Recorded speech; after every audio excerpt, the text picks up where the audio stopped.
अस्सलामुअलैकुम दोस्तों, क्या हाल है।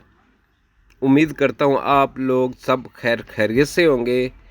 तो दोस्तों, जो आज का मौजू है वो है सोलर प्लेट को क्लीन करने का, यानी कि सोलर प्लेट को धोने का।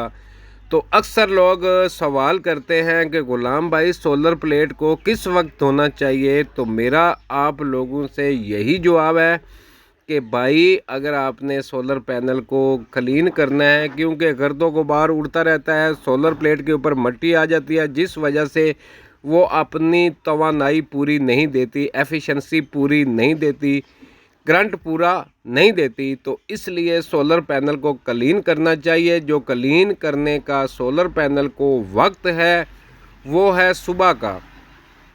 सुबह, क्योंकि वे रोशनाई सूरज की इतनी नहीं होती, जिस वजह से सोलर पैनल अपना करंट नहीं निकाल रहा होता। तो आपके लिए वो वक्त बेस्ट है। ये देखो, ये एक बुरश आया है, इसके आप पीछे से पैप लगा के इस बुरश के अंदर लगा दो। इस बुरश से पानी निकलता रहेगा, जैसे कि ये पानी निकल रहा है।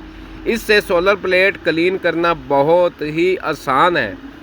सुबह के वक्त आपने सोलर पैनल को क्लीन करो, उसके बाद फिर सूरज चढ़ जाएगा, तो फिर आप अपना काम शुरू करो। अगर आपके पास आटा चक्की है, या कि पेट्रोल पंप है, या कि आपकी शॉप है। लेकिन क्लीन करने का जो वक्त है वो सुबह के टाइम बेस्ट होता है। जिस आदमी ने मेरे चैनल को सब्सक्राइब नहीं किया वो मेरा चैनल सब्सक्राइब कर ले, क्योंकि जो नई आने वाली वीडियो है वो आप तक पहुंचती रहे। कोई भी मालूमात लेनी हो तो मेरे मोबाइल नंबर पर रब्ता करें। अल्लाह हाफिज़।